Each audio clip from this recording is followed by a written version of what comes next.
Hello, everyone, and welcome to the EVN Disrupt podcast. My name is Narek Aslikyan. I'm the editor of the creative tech section here at EVN Report. In this episode, Narek Aslikyan, the co-founder and CEO of Armenian Code Academy, provides insights into the Armenian tech industry's talent infrastructure. He explains how the academy prepares individuals for employment in both technical and non-technical roles. We also discuss what is required to create employment opportunities outside of Yerevan and the strategies to encourage various stakeholders to expand into different regions of Armenia. Thank you for listening. Narek, thank you so much for being here today. Thank you for reminding me. Let's start with a little bit of your background. So everybody in town, I think, knows you as the guy who's tirelessly working to develop education opportunities for the tech sector. But tell us how you got into the space. Actually, I like to call it something like talent infrastructure because I'm involved in both education, recruitment, and not only. My background is in human resources. So I studied in Moscow State University and then in Higher School of Economics in Moscow. My master's degree is about human resources first. So I moved back to Yerevan in 2016. In 2015, we started already remotely the Armenian Code Academy with my partner Karen Sharafian. Before that, I was mostly into employer branding, graduate recruitment, technical recruitment, and this kind of domains. Okay. Like you were doing that in Russia before moving to Armenia? Yeah.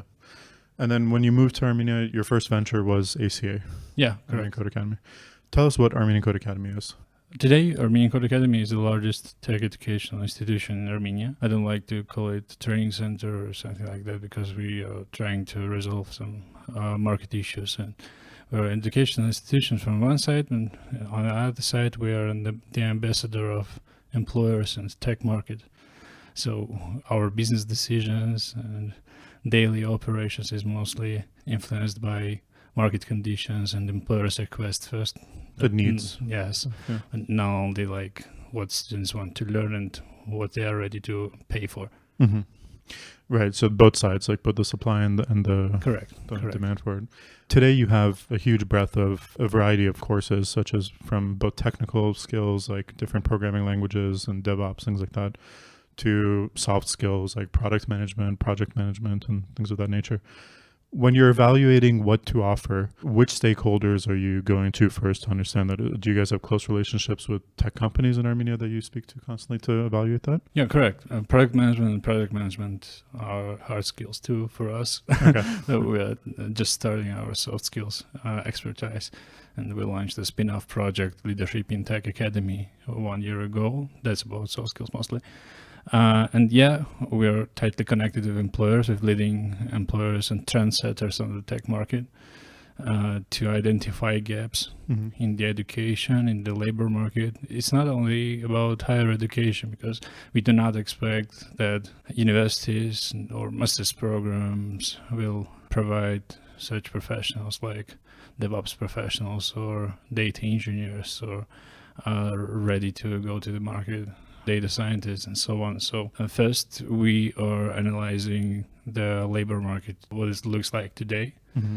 And since I'm a co-founder in Mittal, in a recruitment agency, we do have that picture. And then we are talking with different companies, mostly active companies, and they are different from time to time. For example, today we are talking mostly with Armenian banks, or we are talking with relocated companies from Russia and other companies that are actively hiring to identify the gap and start educational programs in advance. We had quite a cool case with data engineering a year ago. It's like a nonsense gap on the labor market because we talked with PMI Science, then we talked with Crisp and with Pixart and noticed that we have database developers, we have cloud engineers, but we don't have data engineers, and it's something in between. Mm-hmm. But database developers and database administrators were paid much lower than data engineers. Right. So we just needed to launch a program. Its duration was about 3 months, if I'm not mistaken. And just reprofile them to data engineers and create a pool of data engineers. And in these kind of projects, we need to popularize the profession first and talk a lot. What is data engineering? or what is DevOps, what is data science. If I'm not mistaken, we were the first institution in Armenia that started data science educational programs in 2017. Mm-hmm. So yeah, companies are the major stakeholders we are talking with to identify gaps. Tell us a little bit about what the programs look like from a student's perspective, from a participant's perspective. They are part-time programs with a weekly load, like from 6 or 8 hours to maybe 20 hours. It depends on the program. And I do not include here their own works and self-learning process. It's only in classroom education, yeah. Part of our program, about 50% of our programs are online, fully online, to make sure we are accessible for people from regions, we're accessible for people with disabilities, and for people who just can't make it into the office. The other part is either hybrid or fully offline, our classrooms in Mergilan Institute. In average, 40% of the educational programs are practice-based, practical seminars. You mean 40% of the course or 40% of the courses? Or the given course. Of the given course. Yeah. I noticed that, for instance, like you guys had a Python course that's 4 months, you have a JavaScript course that's 6 months. Is the target at the end of one of these courses to be job ready for that specific task, like to be ready to take a junior position at a company? Yeah. Employment orientation is our main focus. So our program is divided into 3 parts. First is introduction. Duration is on average 3 months. And the so-called learning outcome of the introduction course is the answer to questions. Do I want it? And can I make it in this profession? The second group, of course, is professional level courses. And the outcome of these courses is the employment. It can be internship, it can be junior position, because it's not so structured in our market. So somewhere a junior position can be lower than internship. Right. Some internship can be much more important position for a company than any junior position in other companies. Right. And the third group of educational programs are deep dive programs. And here we are targeting current professionals with some background and some experience and working on their upskilling. And these programs were launched mostly 1 year ago when the crisis started. On the Armenian exchange market and the venture crisis in the United States. Mm-hmm. Because a lot of companies started their layoff programs, a lot of companies froze their hiring, so they didn't have any hiring for a long time. And we decided that we just can't allow us to produce as many junior professionals as we did a year ago. Right, because there weren't enough positions available for them. Yeah, we can earn more money, but it will lower our employment rate. The employment rate is much more important for us. So we started to produce new programs for current professionals to just help them to upskill. Tell us a little bit about your average demographics of your students. What age group are they in typically or what stage in their careers are they? Or are they looking to switch from one field to a new profession? We don't limit the age group, so we don't have any restrictions in the admission process. So even kids can participate? Yeah, but we always tell their parents to take into account that we insist on their higher education. Right. So not kids, but from school graduates, they can be enrolled to the introduction courses to understand, do they like it? Mm-hmm. Do they want to go to the computer science departments at the universities or not? Right. It's a good way to sort of give kids a better understanding of what they're signing up for before going to university. Yes. What about the more traditional students that you have? Like what age group are they typically in? Mostly from 25 to 30. Mm-hmm. Almost all of them have higher education or they're just finishing it. But in some non-tech field? Not only. The average student of Armenian Code Academy is a computer science graduate. Really? Yes. A computer science graduate, STEM graduate. And they just realized that the education they got in the university is not enough to have a job tomorrow. Often they're starting courses at ACA during their education in the 4th grade. Interesting. So they graduate with a computer science degree and then would come and do something more specialized, like a 6-month JavaScript or something, to find a job in that field. That's surprising to me, but yeah. Yeah, duration depends on the specialization. It can be 5 months, it can be 9 months. Right. Yeah. Right. In terms of helping them then later land jobs, is that something ACA is like actively works with them on, or is it something that ACA is invested in? We have a team that works with employers and shares CVs of successful graduates. We have some market orientation, market intelligence lessons for graduates to help them to be ready to the market and to the hiring process of different companies. But in general, we don't want to guarantee the employment of our graduates. Yeah, we are into dropping students from the process when we see that they have no chances to get a job during the course because their attendance is not enough or their attitude is not what we are expecting. In general, we notice that the employment rate for students with no assistance in finding jobs is much higher than when we are included in the process. Right. So when we try to help them, they just have external locus of control, and they just realize that someone is responsible for my hiring process and just delegate that, do not invest enough time and resources from their side to get a job. Right, yeah. Having like a guiding hand, but not someone that does it for you. Exactly. Is super important. Exactly. Yeah. Let's speak a little bit about the state of sort of Armenia's, I really like how you put it, talent infrastructure. So right now the market is still in a bit of a turbulent state, and you can't compare it to like what 2020 was or 2019, I guess, right, in terms of like looking at the needs.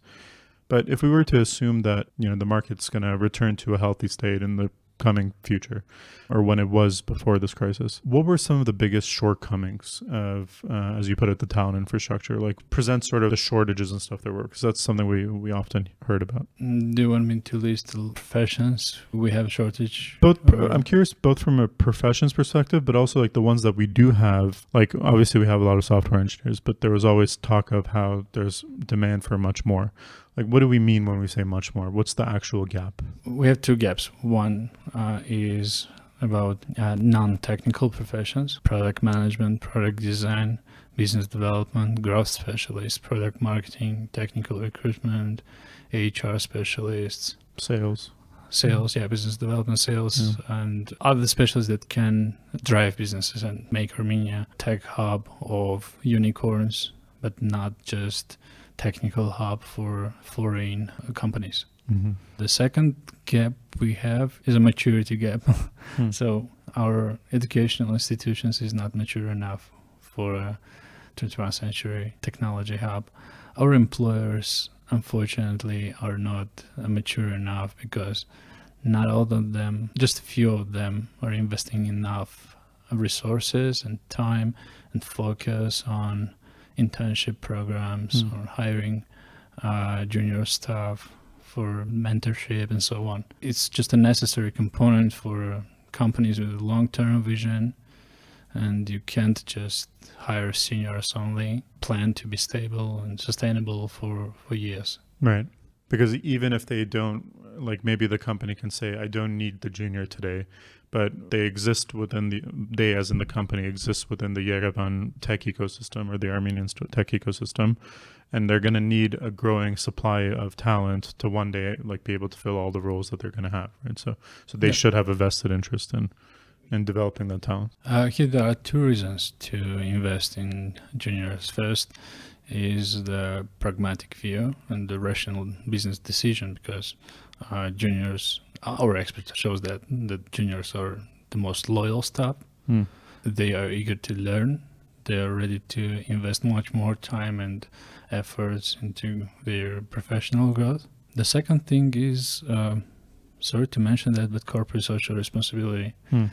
Because giving an opportunity for juniors to grow is a part of corporate social responsibility, is caring about community. But even here we can find something business related, because if you are sort of culture fit among junior staff, it's your game. You should just train people, have internship programs to fulfill the market with right junior talent to hire them afterwards. Right. Yeah, it really is like, I mean, I love that you said the corporate social responsibility part, but even if we were to set that aside, it is still pragmatic to invest in talent within the ecosystem that you operate in. Should be a no-brainer. One thing that you guys started, was it this year or last year, the Leadership in Tech Academy? I find this so fascinating. Oftentimes what we hear in Armenia is that might have a lot of like engineering talent and stuff, but a lot of people need to then step into these, VP roles or C-level roles. And because they don't have that experience, there needs something to sort of bridge them to that, which is, I guess, what you guys are working on at LIT. So tell us a little bit about that initiative. The leader of LIT Academy, Hayes, and we spell it LIT. LIT, yeah. It's like LIT Academy because okay. it's lit. Okay. Story of this problem is in dual track career development of engineers and the lack of dual track possibilities in the companies. And in majority of Armenian companies, engineers were not trained to be good people managers, but in the scaling process, they just need to become managers. And they hate it, but they become managers and they become often toxic managers and so on. LIT Academy is one of our spin-off projects. We have also tech school with pre-recorded lessons, much more affordable for Armenians because it's in Armenian, and we have a tech education foundation. LIT Academy's approach quite different, and we are mostly focused on discussion-based approach and practice-based approach because our tutors are not tutors, they are mentors. They are facilitating sessions and share their experience because the majority of them are engineering directors and senior engineering managers in Adobe, Disco, ServiceTitan, and other companies. These are your mentors or the participants? The mentors? Both mentors and participants, right. Because we have two flows within LIT Academy. One called Manage Managers, and the second one Manage People. Manage People is for future leaders and fresh leaders, people managers. And the second one is for Manage Managers, and is that they're mostly engineering managers, senior engineering managers, or even founders of tech companies. So yeah, they're sharing their experience. It's much more effective and productive for learning leadership concepts than listing bullet points of popular models of management. Right.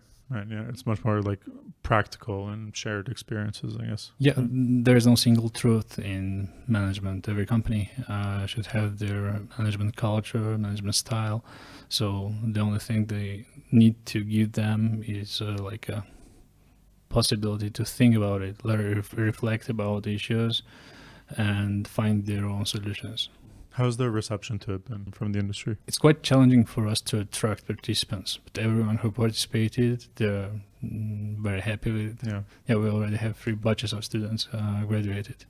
It seems like of all the things to attract to, there's a bit of like an ego barrier probably to get across, right? Because you're working with much like higher up people who already feel like they're like well established in their positions or good at their positions, and enticing them to participate in something like that might be more challenging. Is that the reason? Yeah, besides that, there is another reason, because within ACA we launched deep dive programs for current professionals, product professionals, engineers, and so on. And it's not a secret for educational domain in Armenia that people with certain experience, they are not willing to pay for education. They just didn't have such experience and didn't feel the need to pay because their salary is constantly growing. Their employers nowadays are demanding new skills, and they're just comfortable with that. Right. Too comfortable. Yeah. It's so interesting, the people like you who work in education, for lack of a better word, the education field, the different like cultural things you have to consider when implementing a program, right? I want to talk about that a little bit more in soon, but first I want to move out of Yerevan for a second and speak about decentralizing access to tech education in Armenia. So this is something we've spoken about on the podcast in the past with some of your colleagues from the industry. It's no secret that most tech opportunities in Armenia are in Yerevan. There's some activity now in Gyumri, maybe some in Vanadzor. There's some initiatives to strengthen it in Yerevan now. Goris has at least 100-person team, I think, now doing QA at Instigate. But in terms of like really having an infrastructure, it's still in the extremely early days, right? And although there are education initiatives in the regions, like TUMO is in a bunch of regions and stuff now. I believe you guys have a presence outside, although you're also online, so it's accessible to people across the country. There needs to be a greater infrastructure built out in order for this to actually materialize, right? Because it's one thing to learn Python, but then it's another thing to actually get a job using Python in your city, in your hometown or village. Tell us a little bit about how you evaluate the current state of things first, and then what some of the initiatives that ACA has embarked on to improve the state of things. We launched our office, so-called office, because it's not a physical place. We are cooperating with Vanadzor State University. Their management are very good and with good intentional professionals, and we just partnered with them. We started several educational programs in Vanadzor and Yerevan. In Vanadzor, it was, if I'm not mistaken, introduction to Python and JavaScript courses, and some other courses were started as well. In Yerevan, we had an internship program with Digital Wave, almost the only tech company in Yerevan. When they started that. Was it an outsourcing company? Yeah. Let's try to list some statements and try to understand why the current state is so terrible. Companies in Yerevan are for profit. They're thinking about their metrics, goals first. Second, on average, they're not hiring junior engineers. Or even if they do, they need seniors in the same location to mentor them. Product companies in Armenia and branches of global companies, mostly in Yerevan, and they don't have any motivation to launch their branches in regions where they won't find any senior engineers there, but they can find some juniors. Educational programs in regions mostly are free. We started our programs there with some scholarships. First we started with 30% scholarships, but then we launched a fundraising program to make it fully free because we just can't popularize tech education enough in Vanadzor to attract enough students, applicants to our programs. Right. And now it's fully free. It's not even close to some kind of solution of decentralization, because we should find some stakeholders here who are interested in it, have the power, and can be a trendsetter. It can be a campaign among employers, but it can be also incentive for companies. For example, if you're a tech company based in Yerevan, if you have 30% of your staff located in Armenian regions, you can just not pay their income tax, for example. For some period of time. For some period of time, for people who are working from regions, etc. But like regions, not like Ashtayak or something. Yeah. It seems like a loophole. Yeah, it's all about details. And yeah, about for sure. I'm fraud workarounds and so on. Right. but Armenian Code Academy and the Armenian Code Academy is a for-profit organization as well. So in this stage, we just need to understand, are we a for-profit organization, or we are focusing on social enterprises and social projects, and forget about our sustainability, independence, flexibility, and so on. And we're starting just like typical NGO with external funding, and all our efforts are going to decentralization of Armenian tech. The tax incentive idea is super interesting. Is that something you guys have discussed with the government before, or is it something you guys are actively working on, lobbying for? I had a lot of meetings with different ministries, not only around this topic, but the worst thing you can say to a government representative is tax incentive. They don't like it at all. Then it touches their bottom line. Yeah. The government. Because, for example, even for Armenian Code Academy, we are a private institution, an informal educational institution, and companies like us in other countries like Singapore, Kazakhstan, or even Russia have a range of tax incentives, have a range of support from government, have a range of opportunities to provide services to boost the economy. But in Armenia, we're just a regular business with a very heavy tax load. Right. Yeah. So it's a difficult thing. For sure, yeah. Setting up that system in the right way is something that they should be thinking about more. Let's say even if the tax incentives weren't in place, like Yerevan tech salaries, especially like for this region, are quite high. it could still make sense that just from a labor cost perspective, obviously like a salary for someone in Banazor would be cheaper than in Yerevan. From that perspective, do you think it could be enticing enough to some of the bigger tech companies in Armenia, like the Digitanes of the world, ones that have like 1,000+ person staffs, to have offices in Gyumri, Banazor? Yeah. In terms of at least 5 years planning, yeah, it makes sense. In terms of 1 or 3 years planning, it doesn't make any sense, because the only way to have senior professionals in Vanadzor or in Sisian or in Sevan or somewhere else is to find senior professionals in Yerevan who are from Sisian, from Sevan, or from Vanadzor, and motivate them to move back to their hometown for some period of time. Yeah. And here the salary cannot be changed. Right.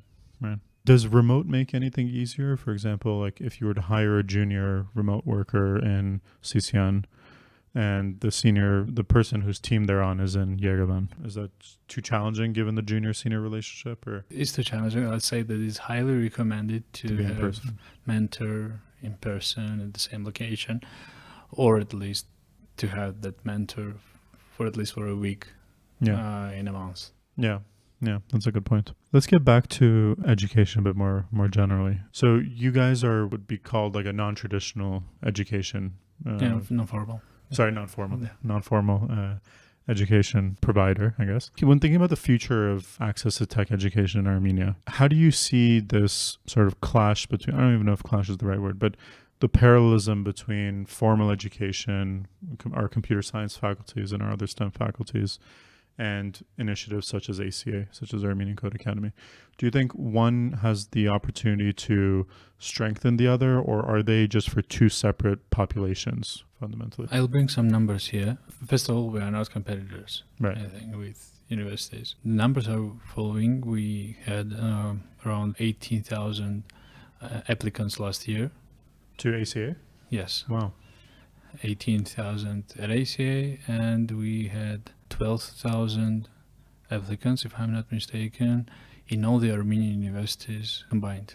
I mean, it's a very sad statistics, because the higher education is not so trusted and popular now. I don't think that means that we should close this chapter think about the next format of education, but we should organize something of a high quality. We already think about it, and we starting licensing process for some master's programs. That ACA would offer?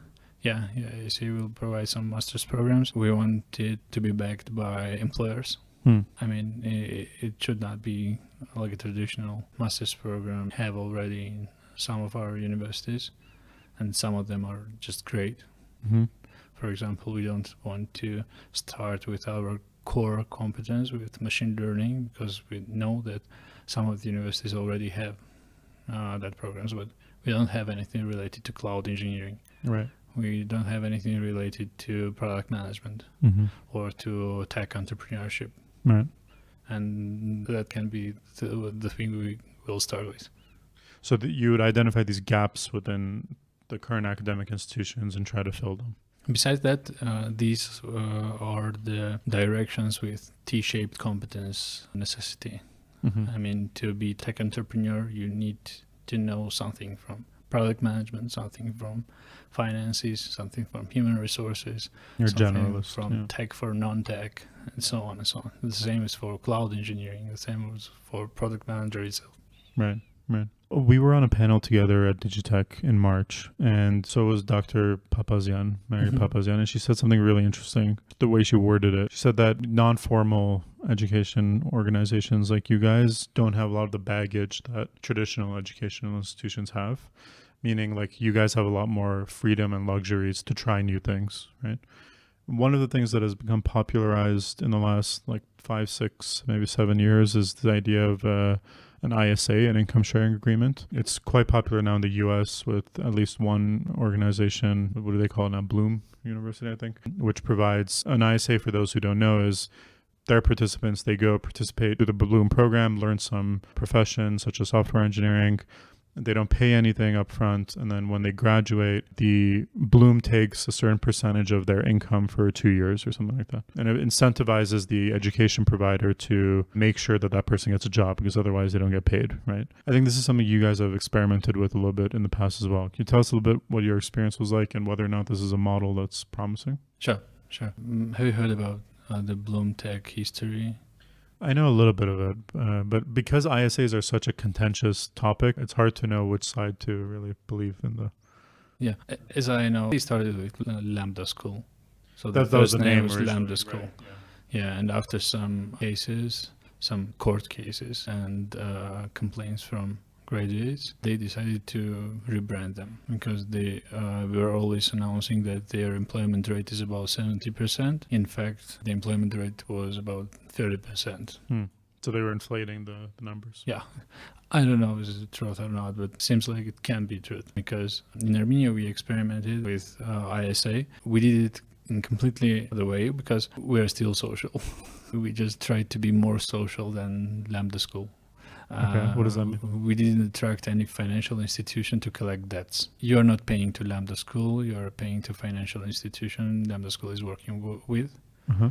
And they are quite strict, even if you're an Uber driver after the Bloom Tech, after the Lambda School, they still were trying to charge the amount for your education. For us, it can't be the case. We designed a more soft contract with I see. Right. with fewer obligations. We even designed a contract for 48 months for the case of possible army for our graduates. Right. If they've Just to conscripted. Giving them a chance to get back from army and start a career then. Right. We had a very huge number of fraud cases. We started with 4 months guarantee of employment after the graduation, and it turns that it's not enough because a lot of graduates decided to wait just for 4 months and be employed after it to not pay for their education. Some of them asked their employers to not register them Oh, wow. officially for several months, and so on. It's not a common case, of course. We had a very huge number, around 70% of our graduates were employed and are paying for their education. We are still not close to break even if we On that project, if we compare with our investment in the ISA model programs. But overall, I think it was a success. In terms of number of new professionals entered the market. But we have a very long list of questions what we should change in these programs to start it again. So is my understanding correct? Bloom Tech, they worked with financial institutions to be able to track like when that person got a job, like paychecks were coming and all that. Because you guys didn't, you weren't able to enforce it essentially as easily. I see. To be honest, I thought the problems with ISA in Armenia would be like a lack of trust of like the other way around, like students thinking like, what's the catch here? Like, why is it free? Or why would I pay a percentage of my income and stuff? I didn't think it would be things like fraud and things like that. We had a very connected community. And when someone finds a way to fraud, everybody else finds out. Yeah, they share their best practice, let's call it. That's depressing to hear, but yeah. But overall, you think ISAs could work if there were mechanisms in place to... Yeah, ISA could work, and we just redesigning that. We won't call it income share agreement. We have programs of guaranteed employment even now. We don't call it boot camps, we don't call it ISA. They just pay for their education on a monthly basis. But we guarantee their employment if they graduated successfully. And if not, they don't get a job, they just you refund them, or we reimburse the amount. Right. Interesting. Our last question to every guest is where they hope to see the initiative they're working on in 5 to 10 years. But for you, I'm curious from a more broad perspective. Again, I really like this word you used, talent infrastructure. Where do you hope to see Armenia's talent infrastructure mature to in the near future? What should our next step be? Our next target to reach? The next step for Armenian talent infrastructure is multicultural talent platforms. when we can I call it utilize the potential of relocated people, when we can utilize the potential of our diaspora and not just headhunt people from diaspora or just find so-called low-hanging fruits, people who want to get back from the US, from Europe or somewhere else, and just hope that they will have some impact in Armenia, but create some win-win opportunities in the collaboration of Armenian tech and diaspora representatives, give them something in return, and create something that Armenia can provide to expats, what other countries cannot. It can be security related. When we started IT's Armenia in 2018 with my